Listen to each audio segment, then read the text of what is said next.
केजरीवाल जी ने देश के सामने एक दिल्ली मॉडल रखा। इस दिल्ली मॉडल में देश में सबसे कम महंगाई है और हाईएस्ट पर कैपिटा इनकम है। इस दिल्ली मॉडल में 200 यूनिट बिजली फ्री है और उसके ऊपर देश की सबसे सस्ती बिजली है।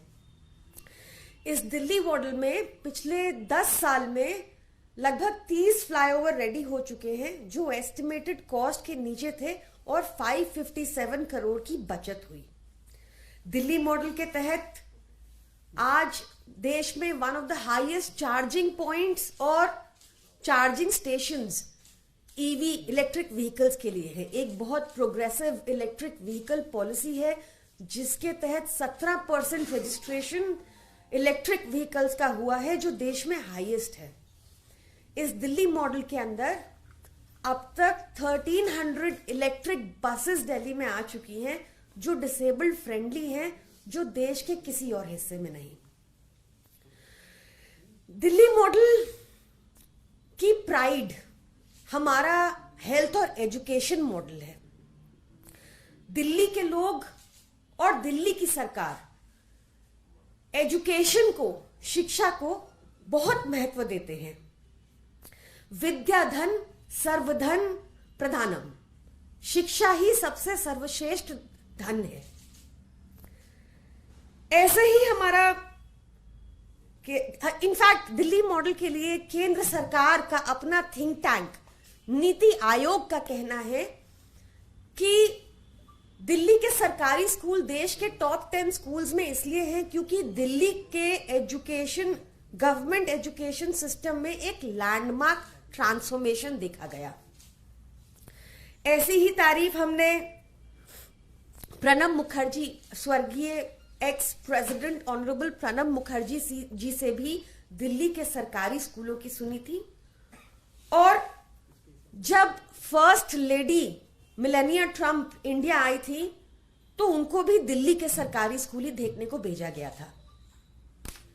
ऐसा ही हमारा हेल्थ मॉडल है जिसकी हर जगह तारीफ सुनने को मिलती है।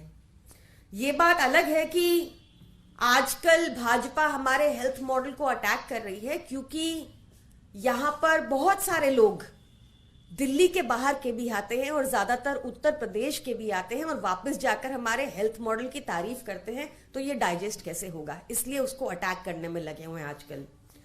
हमारे हेल्थ मॉडल की आपको ध्यान होगा, यहां भी ये चिट्ठियां लगी हुई हैं कि कितनी तारीफ हुई कि ex UN secretary general late Kofi Annan ji या फिर एक्स चीफ यूएन बन की मून जी, दोनों ने ही बहुत तारीफ की थी। बन की मून जी ने तो यह भी कहा था कि प्रधानमंत्री मोदी को भी यही मॉडल को आगे लेके जाना चाहिए। दिल्ली दिल वालों की है।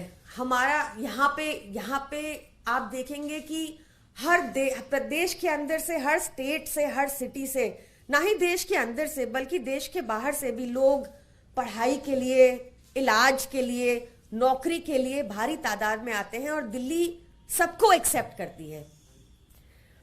तो हमारा जो प्राइड है दिल्ली का हेल्थ और एजुकेशन मॉडल, इसी को हम रिपब्लिक डे परेड में शोकेस करना चाहते थे। यही हम दिखाना चाहते थे कि हमने कितना लैंडमार्क ट्रांसफॉर्मेशन किया है बीते कुछ सालों में दिल्ली के अंदर हेल्थ और एजुकेशन में। पर बहुत अफसोस की बात है कि ये होने नहीं दिया गया।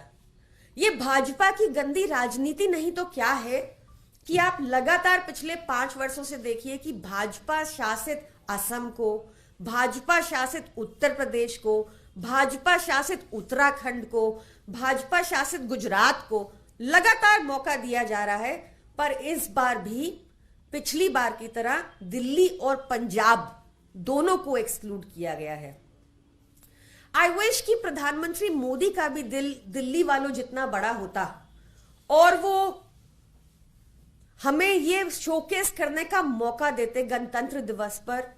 दिल्ली देश की राजधानी है, हमारी प्राइड है हेल्थ एंड एजुकेशन मॉडल, और हमें ये मौका मिलता कि हम देश के सामने अपना मॉडल गणतंत्र दिवस पर शोकेस कर पाते। Thank you. ये आप लोग को सूचना केंद्र सरकार की तरफ से मिली कि दिल्ली बाहर है सॉरी, से इट अगेन। ये कैसे सूचना आपको मिली कि दिल्ली को बाहर रखा गया और कारण क्या बताया गया? कारण को ही नहीं बताया गया, और पंजाब को लेटर इशू हुआ है of the list of people जो 4th राउंड में क्वालिफाई किए हैं, उसमें दिल्ली और पंजाब दोनों का नाम नहीं है। किस कारण से डिस्क्वालीफाई? कोई कारण नहीं दिया गया, राजनीति से प्रेरित कारण है साफ साफ, क्योंकि लगातार अगर भाजपा शासित राज्यों को मौका मिल रहा है तो दिल्ली सरकार को और पंजाब सरकार को 2 साल से ये मौका ना देने का मतलब सीधा हमारा मॉडल को शोकेस ना करने का ही रीजन है, और कोई नहीं। मैम, एक सवाल ये है कि पहली बार ईडी की चार्जशीट में प्रियंका गांधी वाड्रा का नाम आया है। आपके नेताओं को भी ईडी, आप ये आरोप लगाते रहे कि ईडी निशाना बना रही है केंद्र के कहने पर। इस पर आपका कहना है कि प्रियंका गांधी का पहली बार ईडी में नाम आया चार्जशीट? देखिए, मैं इस केस की डिटेल से अभी अवेयर नहीं हूं, मैं इसको पढ़ूंगी तब मैं इस पे कमेंट कर पाऊंगी, पर निश्चित तौर से विपक्ष पे जो कानून लागू हो रहा है ईडी का, वो है गिल्टी अंटिल प्रूवन इनोसेंट, और बाकी देश में लागू है innocent until proven guilty. Priyanka ma'am, Sam Pitroda Congress के लॉ ऑफिस इंचार्ज हैं, कॉन्टिन्यूसली ईवीएम को लेकर बहुत सवाल उठा रहे हैं। एक फॉरम की रिपोर्ट का उन्होंने बार बार जिक्र किया है कि भाजपा जो दावा कर रही है कि 400 प्लस सीट्स आएंगी, वो तभी मुमकिन हो सकता है जब ईवीएम के साथ छेड़छाड़, अदरवाइज ये मुमकिन नहीं है।